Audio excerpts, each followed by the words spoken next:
Pues hermanos, les pido que por favor apaguen sus celulares y presten atención al mensaje que nos trae hoy. Bueno, si estoy haciendo bromas, lo estoy haciendo porque también estoy muy nervioso y si no las hago después me pongo nervioso. Bueno, el día de hoy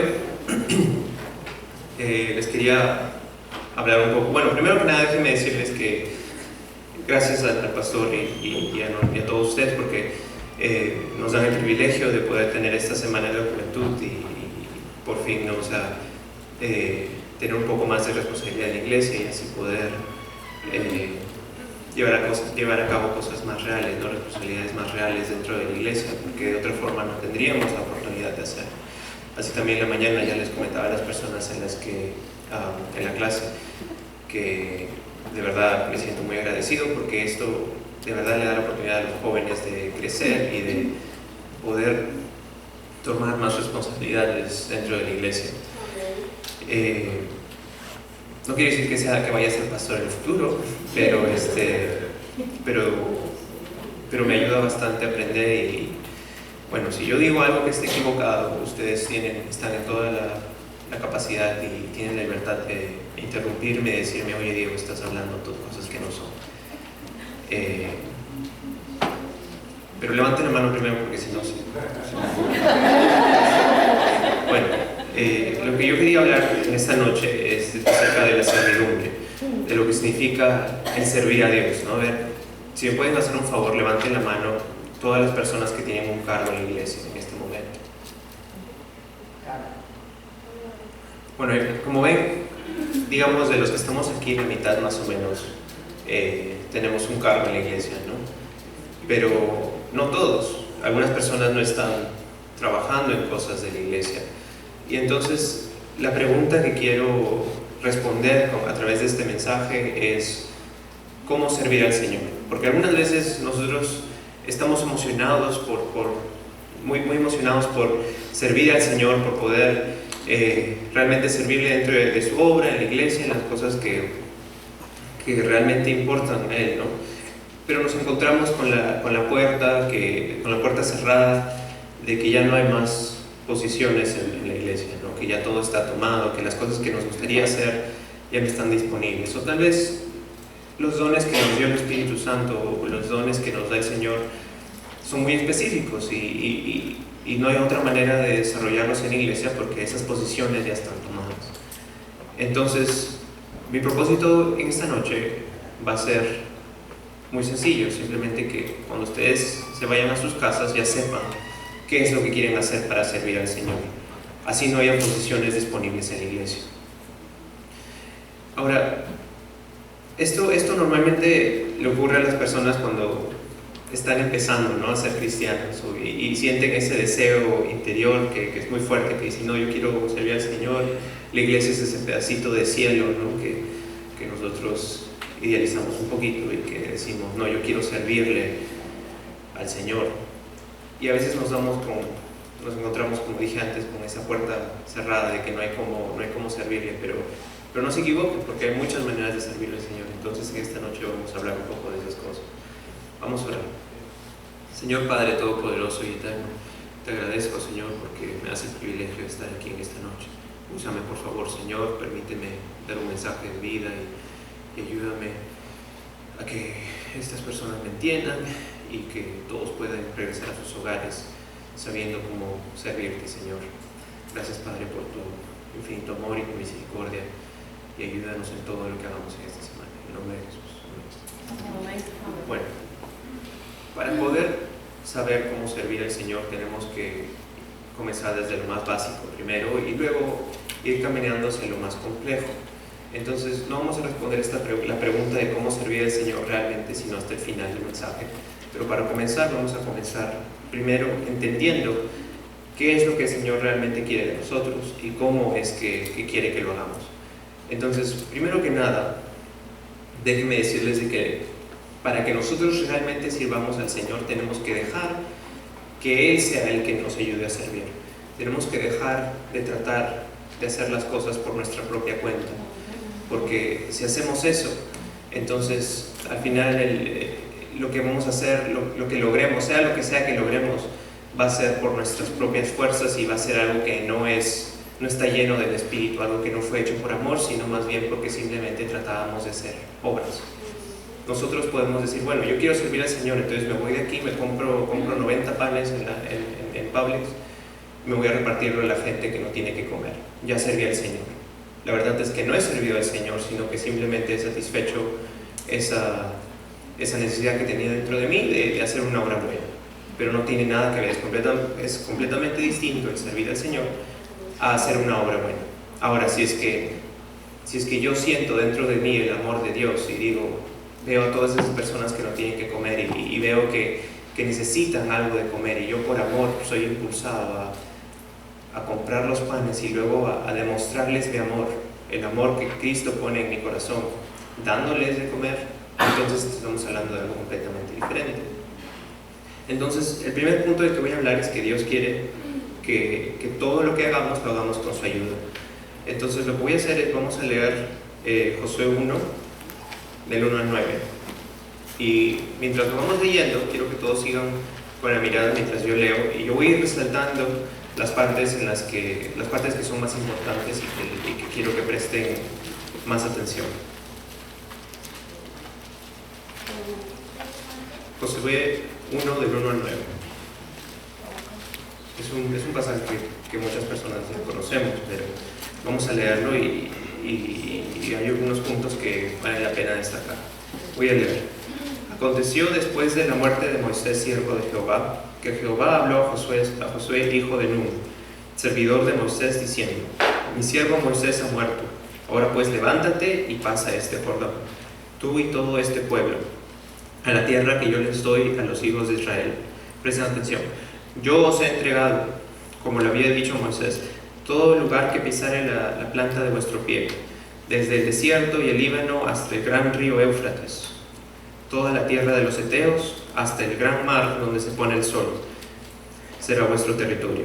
Nadie te podrá hacer frente en todos los días de tu vida. Y ahora escuchen esta parte. Como estuve con Moisés, estaré contigo. No te dejaré ni te desampararé. Después les da una orden diciendo: esfuérzate y sé valiente, porque tú repartirás a este pueblo por heredad la tierra de la cual juré a sus padres que le daría a ellos. Y esta parte también: solamente esfuérzate y sé muy valiente. Está repitiendo lo que acabamos de escuchar. Para cuidar de hacer conforme a toda la ley que mi siervo Moisés te mandó. No te apartes de ella, ni a diestra ni siniestra, para que seas prosperado en todas las cosas que emprendas.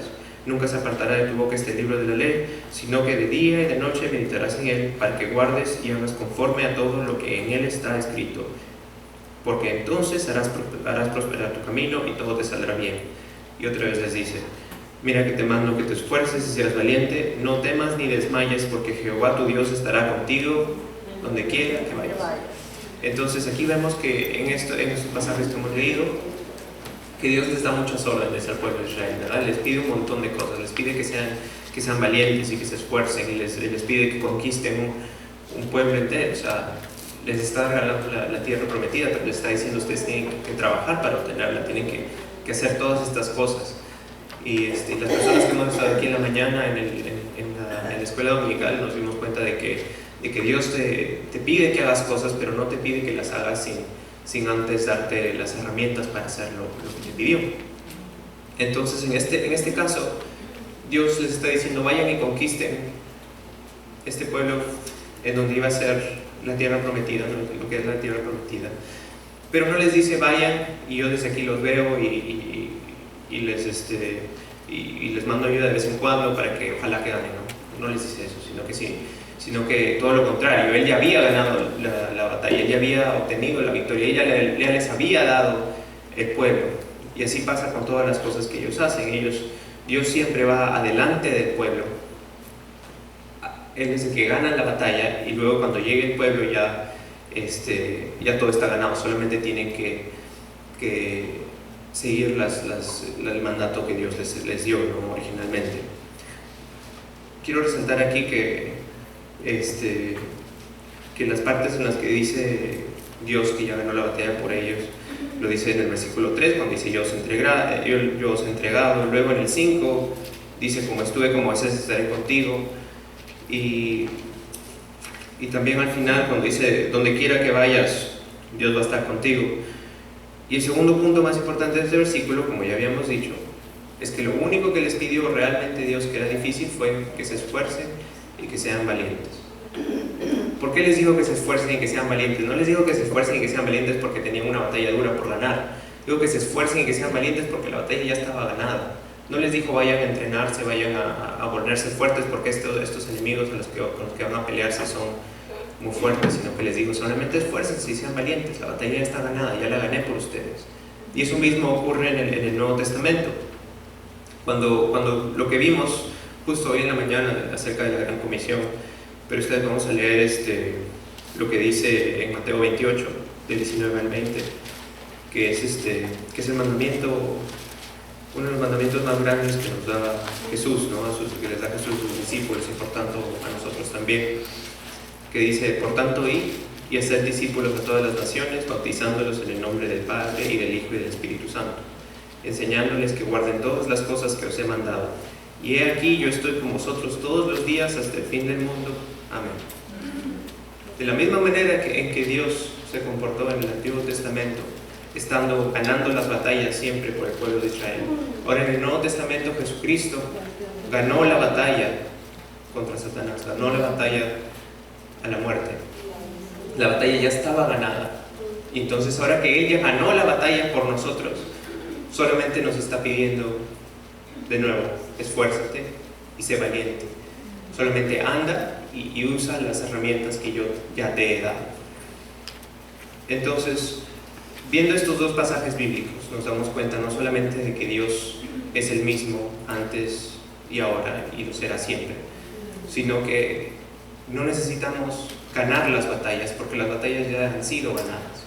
Nosotros no nos estamos yendo a un campo de batalla, literalmente, porque el campo de batalla ya se ganó cuando Jesucristo resucitó, sino que estamos yendo a completar esa tarea que Dios nos mandó hace muchos años. Y al hacer eso, estamos sirviendo. Bueno, eso fue el primer punto, el que primero tenemos que entender de que Jesucristo quiere que dejemos que Él actúe a través de nosotros y que no por nuestras propias fuerzas hagamos todas las cosas que tenemos que hacer. Ahora, como segundo punto, para poder entender realmente cómo tenemos que servir al Señor, tenemos que reconocer de que Él es todopoderoso. Tenemos que entender de que Él es soberano y lo puede todo. Si leemos en Apocalipsis 1, el versículo 8,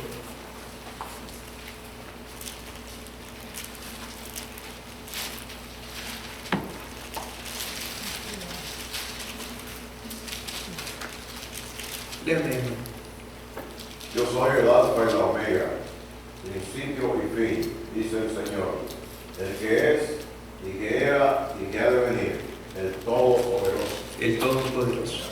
Eso quiere decir que Él es soberano, Él lo sabe todo, tiene todo el poder, Él es el yo soy. Por lo tanto, es necesario entender que para servirle,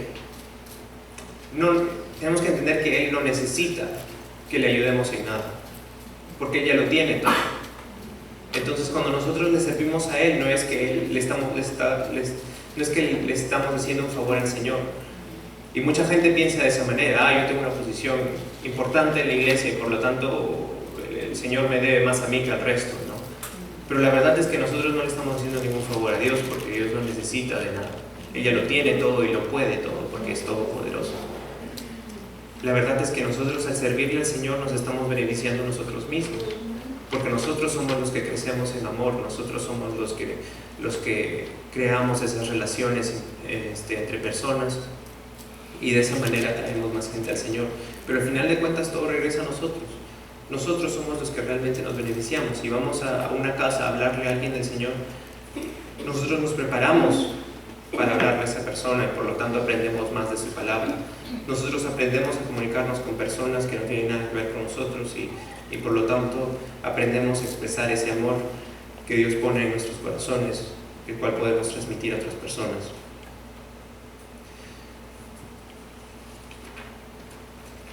Ahora que ya hemos hablado de entender más a Dios y de lo que Dios pide de nosotros, o sea, de cómo ver la servidumbre a Dios, es necesario entender qué es lo que Dios nos manda a hacer. O sea, podemos tener el corazón en el lugar correcto, podemos saber cómo es Dios y cómo es que quiere que le sirvamos, pero ahora tenemos que saber cuál es el mandato que Dios nos da, qué es lo que realmente tenemos que hacer. Y eso es lo que nos dijo Jesús, y recordando también lo que estudiamos hoy en la mañana, ¿no? Un poco, pero Él nos dice en Juan 15, del 9 al 12, cuando nos da el mandamiento principal que nos dio Jesús, que dice: como el Padre me ha amado, así también yo os he amado. Permaneced en mi amor. Si guardareis mis mandamientos, permaneceréis en mi amor, así como yo he guardado los mandamientos de mi Padre y permanezco en su amor. Estas cosas os he hablado para que mi gozo esté en vosotros y vuestro gozo sea cumplido. Este es mi mandamiento, que os améis unos a otros como yo os he amado. Entonces, aquí vemos otro mandamiento del Señor. Pero quiero que se fijen en algo muy importante. El Señor nos pide que nos amemos los unos a los otros, ¿no? Que amemos a otras personas como Él nos amó a nosotros. Sin embargo, Él no nos pide que amemos a otras personas por nuestras propias fuerzas tampoco. O sea, la vida de cristiano en realidad es muy fácil, porque no tenemos que gastar energías, porque todas las energías no vienen de nosotros, sino de Dios. Y ese es un punto muy importante, que Dios no quiere que nosotros usemos nuestro propio amor para amar a otras personas, sino el amor que nos da el Padre. Fíjense cómo dice Jesús: como el Padre me ha amado, así también yo os he amado. Entonces, así de la misma manera como Dios amó a Jesús, de la misma manera Dios nos ama a nosotros. Lo único que tenemos que hacer es enfocar ese amor que Dios nos da y servir como espejos para reflejar ese amor que Dios nos da y que las otras personas también sepan apreciar ese amor de Cristo. Me acuerdo que el pastor dijo algo muy cierto hoy en la mañana, que nosotros somos luz del mundo, ¿no? Pero la verdad es que la luz no viene de nosotros, sino que viene de Dios. Imagínense la luna, por ejemplo. La luna solamente refleja la luz del sol. De esa misma manera nosotros, no somos la luz, sino los espejos que reflejamos esa luz que Dios pone en nuestros corazones, ese amor por las otras personas. Cuando nosotros le pedimos a Dios: Señor, dame tus ojos, eso es porque queremos realmente poder ver a otras personas como Dios ve a otras personas, con ese amor sincero y profundo, no como nosotros mismos, porque nosotros somos pecadores. Bueno, entonces ya vimos qué es lo que Dios quiere de nosotros, cómo servirle y cómo ver a Dios. Entonces por fin podemos entrar dentro del tema principal, que es la verdadera servidumbre. ¿Qué es la verdadera servidumbre? ¿Qué es realmente servir al Señor? ¿Será tener un cargo en la iglesia? ¿Será llevar a cabo una misión en África y predicarle a todo el mundo? Si vamos nuevamente en la lectura devocional, nos vamos a dar cuenta cuál es el verdadero significado de servirle a Dios.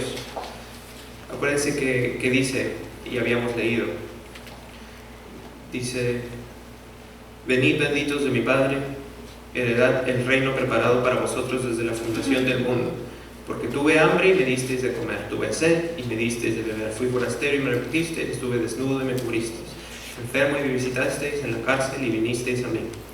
Entonces los justos le responderán diciendo: Señor, ¿cuándo te vimos hambriento y te sustentamos, o sediento y te dimos de beber? ¿Y cuándo te vimos forastero y te recogimos, o desnudo y te cubrimos? ¿O cuándo te vimos enfermo o forastero y te recogimos, o desnudo y te cubrimos? ¿O cuándo te vimos en la cárcel y vinimos a ti? Y luego dice: y respondiendo el rey les dirá: de cierto os digo, que en cuanto lo hicisteis a uno de estos mis hermanos más pequeños, a mí lo hicisteis. Y esa es la clave de este pasaje. No es el solamente tener una posición aquí en la iglesia, sino también hacerlo con todas las personas, así como lo haríamos con Jesucristo. Entonces, como ya les había dicho antes, digamos que la misión principal de un cristiano, como nos ordenó Jesús, es reflejar ese amor que Dios nos da y mostrarlo hacia otras personas. Para hacer eso, tenemos que hacer dos cosas mayormente. Primero, tenemos que entender cuál es la misión que Dios tiene para nosotros en donde quiera que nosotros vayamos. Y segundo, tenemos que mantener una relación activa con Dios, orando y leyendo su palabra. ¿Por qué les digo el primer punto? ¿Por qué les digo que necesitamos saber cuál es la misión de Dios para nosotros en donde quiera que vayamos? Porque si nosotros somos hijos de Dios, somos cristianos, eso quiere decir que lo que sea que nosotros hagamos, lo estamos haciendo porque Dios así lo permitió, o porque eso está dentro del plan de Dios. Si leemos Efesios 1 del 11 al 12, dice: en Él asimismo tuvimos herencia, habiendo sido predestinados conforme al propósito del que hace todas las cosas según el designio de su voluntad, a fin de que seamos para alabanza de su gloria, nosotros los que primeramente esperábamos en Cristo. Entonces, si nosotros esperamos en Cristo, si nosotros tenemos a Cristo en nuestros corazones, donde quiera que el Señor nos mande, porque Él es el que nos dirige nuestras vidas, tenemos un propósito, tenemos una razón de estar ahí. Y eso me hace acordar a cuando yo comencé a trabajar justamente. Me pusieron en una oficina con un chico que tenía mi edad y que hacía lo mismo que yo hacía. Entonces yo dije, mire, qué suerte, ¿no? Que tengo a alguien de mi edad y que ahora ya puedo tener un amigo nuevo. Después de conocerlo un poco más, me di cuenta que él tenía un gran vacío en su vida y que yo estaba ahí con él no por cualquier razón, sino porque él necesitaba de Cristo, él necesitaba conocer a Dios. Entonces pude hablarle del Señor y vi cómo las cosas cambiaban y cómo el simple hecho de estar ahí me permite reflejar el amor de Cristo y le permite a esa persona darse cuenta de que hay algo más que lo que esta vida tiene que ofrecer. Hay algo más que la comodidad que el diablo puede poner en tus vidas. Entonces, si somos hijos de Dios y estamos llevados por su voluntad, nosotros siempre vamos a tener un propósito, no importa dónde vayamos. Y es necesario darse cuenta que Dios nos da ese privilegio de servirle a Él para que seamos luz y ejemplo a otras personas. Si nosotros servimos como padres de familia, como madres de familia, como pastor, como trabajador, en donde sea, Dios siempre tiene un plan para nosotros y siempre espera que nosotros sigamos su voluntad para de esa manera también poder crecer en Él y en el amor de Cristo.